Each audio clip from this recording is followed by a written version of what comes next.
मित्रांनो, स्वाभिमान शोध अस्तित्वाचा या मालिकेच्या आजच्या भागामध्ये पल्लवी बळजबरीने नंदिताला खायला घालत असते. नंदिता नकार देत असते. तरीही पल्लवी बोलते की अशा अवस्थेमध्ये तुला पौष्टिक अन्न खाल्लंच पाहिजे. तेव्हा नंदिता पल्लवीला बोलते की पल्लू, तू आहेस म्हणून मला जगण्याची आशा तरी मिळते. तेव्हा नंदिता पल्लवीला बोलते की मला असं वाटतंय तू माझ्यामुळे पुरती अडकली आहे. तू इथे पुण्याला शिकायला आलीस. तू असं माझं करत राहिली तर तू स्वतःकडे वेळ कधी देणार, अभ्यास कधी करणार. तेव्हा पल्लवी सांगते, कधी कधी असं चालतं आणि लहानपणापासून तू खूप माझ्यासाठी काही केलं आहे. तू पुन्हा अशी परत कधी बोलली ना, मी तुझ्याकडे येणार नाही असं म्हणून ती नंदिताला घास भरवते. त्यानंतर पल्लवी झाडून काढत असते. तेवढ्यातच तिला शांतनूचा फोन येतो. तेव्हा तो विचारतो, तू अजून ताईकडेच आहेस का? तेव्हा पल्लवी हो बोलते आणि तिच्याबरोबर नेहमी कुणीतरी असावं. तिला तेवढाच धीर येतो असं ती शांतनूला सांगते. तेव्हा शांतनू ठीक आहे असं बोलतो आणि फोन ठेवतो. तेव्हा शांतनू मनात विचार करतो, अशा सिच्युएशनमध्ये पल्लवीला मला भेटता येणार नाही. मला माझं सर्व काही फेस करावं लागणार. तर दुसरीकडे प्रभाकर सर कॉलेजला चाललेले असतात. तेवढ्यातच निहारिका समोरून येते. तेव्हा ते निहारिकाला आदरानेच बोलतात की निहारिका, आत्ता ह्यावेळी तू इथे कशी? तेव्हा निहारिका जरा उद्धटपणेच मला मोठ्या आईने बोलवलं आहे असं सांगते. तेवढ्यातच सुपर्णा तेथे येते आणि तू आलीस का असं म्हणून तिला लाडाने जवळ करते. प्रभाकर सर सुपर्णाला विचारतात, तुम्ही निहारिकाला इकडे का बोलवलं? तेव्हा सुपर्णा ही तोऱ्यातच उत्तर देते की तुम्ही नेहमी बाहेर जाता, तुम्हाला खूप गडबड असेल, नको नको त्या लोकांच्या भेटी घडवून आणता. आत्ताही तुम्हाला तसंच करायचं असेल आणि नको ते कारस्थान करता, तेव्हा आम्ही तुम्हाला विचारतो का? असं म्हणून ती प्रभाकर सरांना शांत करते. तेव्हा प्रभाकर सर काहीच बोलत नाही, ते गुपचूप बाहेर जातात. तेव्हा प्रभाकर सरांना जरा वेगळा संशय येतो. तर इकडे निहारिका सुपर्णाच्या रूममध्ये बसलेली असते. सुपर्णा निहारिकाला विचारते, चहा कसा झाला आहे? तेव्हा निहारिका सांगते, खूप छान झाला. तेव्हा सुपर्णा निहारिकाच्या तब्येतीची विचारपूस करू लागते आणि तिला बोलते, खूप दिवस झालं आपल्या अशा निवांत गप्पा पण झाल्या नाहीत, म्हणूनच तुला इकडे बोलवलं. निहारिका सुपर्णाला उत्तर देते की तुम्हाला माझ्याशी बोलावं वाटलं, यातच सर्व काही आलं. सुपर्णा सांगते की पल्लवी आणि शांतनू दापोलीला गेले, परंतु त्यांच्यामध्ये काय बोलणं झालं हे मला अजूनपर्यंत समजलेलं नाही. तेव्हा निहारिका पटकन बोलून जाते की त्यांच्यामध्ये नवीन असं काही घडलं नाही. तेव्हा सुपर्णा खुश होते. मोठे काका निहारिकाला सांगतात, आता नवीन काहीतरी घडणार आहे, परंतु निहारिकाला काही समजत नाही. तर सुपर्णा सांगू लागते की मी शांतनूला पल्लवीवरचं प्रेम सिद्ध करण्यासाठी आणि पल्लवीचा होकार मिळवण्यासाठी 15 दिवसांची मुदत दिली होती. ती आज संपत आहे. तसंही आत्तापर्यंत पल्लवीने माझं शांतनूवर प्रेम आहे असं बोललेलं पण नाही. त्यामुळे आता सर्व काही व्यवस्थित होणार. या घरची सून तूच होणार. निहारिका खूपच खुश होते आणि आधीसारखं झालं तर असा प्रश्न निहारिका सुपर्णाला करते. तेव्हा सुपर्णा बोलते, असं काहीही ह्यावेळी होणार नाही. तेव्हा निहारिका खूप खुश होते आणि सुपर्णाला मिठी मारते. इकडे पल्लवी अभ्यास करत असते. तेवढ्यातच तिला पुन्हा शांतनूचा कॉल येतो. तेव्हा नंदिता ताई कशी आहे असं तो पल्लवीला विचारतो. तेव्हा पहिल्यापेक्षा जरा बरी आहे, कारण मी आज दिवसभर तिच्याबरोबर आहे ना, म्हणून ती शांतनूला सांगते की ताईचा मूड फ्रेश करण्यासाठी आम्ही संध्याकाळी ताईच्या घराजवळ जे मंदिर आहे ना, तेथे जाणार आहोत.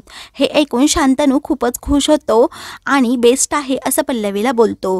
पल्लवी त्याला विचारते, परंतु तुम्ही एवढे एक्साइट का आहात? शांतनू तिला काही न सांगता लगेच फोन ठेवतो. तर शांतनू मनात विचार करू लागतो की आता पल्लवी मंदिरात येणार, मग मी तिच्याशी बोलणार, माझं टेन्शन थोडं कमी होणार. तर दुसरीकडे घरी सर्वजण शांतनू घरी कधी येतो याचीच वाट पाहत असतात. तेव्हा प्रदीप बोलतो, आजचा दिवस कधी जातोय असं मला होत आहे. तेव्हा प्रभाकर सर सुपर्णाला सांगतात की शांतनूला त्याचं प्रेम सिद्ध करण्यासाठी थोडा वेळ वाढवून भेटू शकत नाही का, कारण तो बिचारा करणार तरी काय.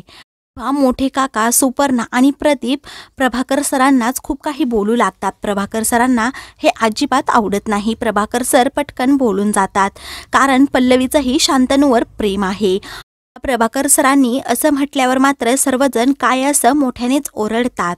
तेव्हा सुपर्णा पुन्हा प्रभाकर सरांना जाब विचारू लागते. त्यावेळी प्रभाकर सर सांगतात, मला खात्री नाही, परंतु विश्वास आहे. तर सुपर्णा प्रभाकर सरांना सांगते की आम्हा हे सर्वांना पल्लवीच्या तोंडून ऐकायचं आहे. तर मोठे काकाही प्रभाकर सरांना बोलतात की पल्लवी आज जर घरी आली आणि तिने स्वतःच्या तोंडून हे प्रेम सिद्ध केलं तरच आम्हाला खात्री पटेल. तर सुपर्णा स्पष्ट शब्दात प्रभाकर सरांना सांगते, आज जर तो पल्लवीला घरी घेऊन आला नाही तर आम्ही आमचे निर्णय घ्यायला मोकळे आहोत. इकडे पल्लवी आणि नंदिता मंदिरात आलेले असतात. त्या दोघींचाही मूड खूपच फ्रेश असतो. त्यातच पल्लवीला शांतनूचा कॉल येतो. तेव्हा तो विचारतो, तू कुठे आहेस? तेव्हा पल्लवी सांगते की आम्ही दोघी मंदिरात आलो आहोत. तेव्हा शांतनू ठीक आहे असं बोलतो आणि मी लगेच तिकडे येतो असं पल्लवीला सांगतो. तेव्हा पल्लवीला आश्चर्य वाटतं की शांतनू आता इथे कशाला येत आहे.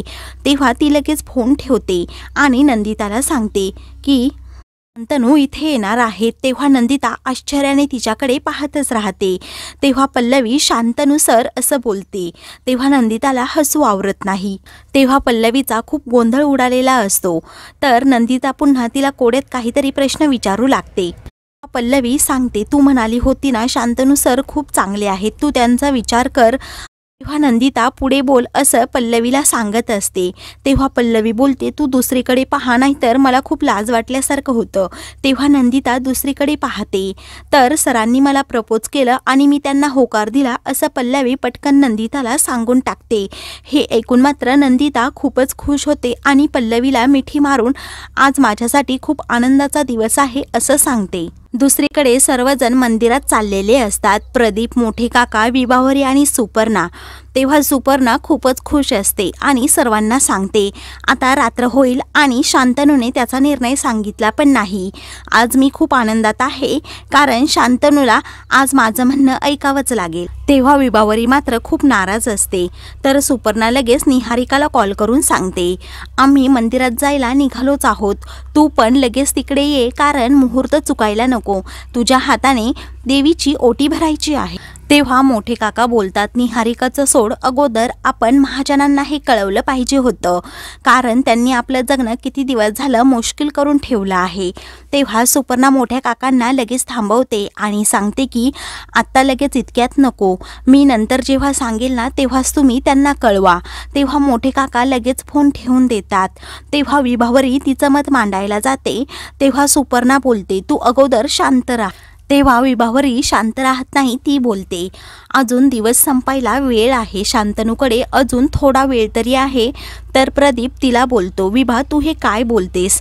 तसंही शांतनू आज काहीही सिद्ध करू शकणार नाही. इकडे शांतनू, पल्लवी आणि नंदिता देवीचं दर्शन घेतात. पल्लवी शांतनूकडे पाहून हसत असते. त्यानंतर ते बाहेर जायला निघतात. तेव्हा नंदिता शांतनूला थांबवते आणि बोलते, सर तुम्हा दोघांबद्दल पल्लवीने मला सर्व काही सांगितलं. तेव्हा शांतनू लाजू लागतो आणि पल्लवीकडे पाहतच राहतो. तो पल्लवीला थँक्यू असं बोलतो आणि नंदिताला सांगतो की आम्हा दोघांना तुमच्या घरी येऊन ही गुड न्यूज द्यायची होती, परंतु त्या दिवशी तुमची तब्येत बरी नव्हती. तेव्हा नंदिता ठीक आहे असं बोलते आणि मला जरी ही उशिरा बातमी मिळाली ना तरीही मी तेवढीच खुश आहे असं सांगते. आणि मी पल्लवीला सांगितलं होतं की तुमच्यासारखा जोडीदार मिळणं हे भाग्याचंच आहे असं म्हणून ती शांतनूला सांगते की तुमच्या दोघांचं सर्व काही चांगलं होऊ देत. शांतनू मात्र नाराज असतो. तेव्हा नंदिता काय झालं विचारते. तेव्हा शांतनू सांगू लागतो, माझ्या मोठ्या आईने आजपर्यंतची मुदत मला दिली होती की पल्लवीचं खरंच तुझ्यावर प्रेम आहे की नाही, परंतु पल्लवीचं माझ्यावर खूप प्रेम आहे. हे आता घरच्यांना सिद्ध करून दाखवण्याची वेळ आली आहे आणि मी जर ते सिद्ध केलं तर घरच्यांची काय प्रतिक्रिया असेल याचं टेन्शन मला आलं आहे. त्यावेळी नंदिता सांगते, तुम्ही तुमच्या प्रेमाची कबुली अगोदरच तुमच्या साखरपुड्यामध्ये दिली आहे. ते केवढं मोठं धाडस होतं आणि आता तुमच्या दोघांची संमती आहे, एकमेकांचं एकमेकांवर प्रेम आहे आणि फक्त आता हे घरच्यांना सांगायचं आहे. म्हणून ती शांतनूला सांगते की सर तुमच्या दोघांचं प्रेम खरं आहे, एकदम नितळ आहे, आता फक्त ते घरच्यांना सांगायचं आहे असं म्हणून ती दोघांचा हात एकमेकांच्या हातात देते. तेव्हा पल्लवी आणि शांतनू एकमेकांकडे पाहतच राहतात. पल्लवी लगेच शांतनूला जाऊन बिलकते आणि मिठी मारून खूपच खुश असते. नंदिता त्या दोघांकडे आणि त्या दोघांच्या खऱ्या प्रेमाकडे पाहतच राहते. मनातून तिला वाईट वाटत असतं की असं प्रेम गौरव माझ्यावर का करत नाही. तर सुपर्णा तेथे येते आणि दोघांना एकमेकांच्या मिठीत पाहते व शांतनू अशी मोठ्याने हाक देते। तर मित्रांनो, पुढील भागामध्ये शांतनू आणि पल्लवी एकमेकांचा हात घट्ट पकडतात।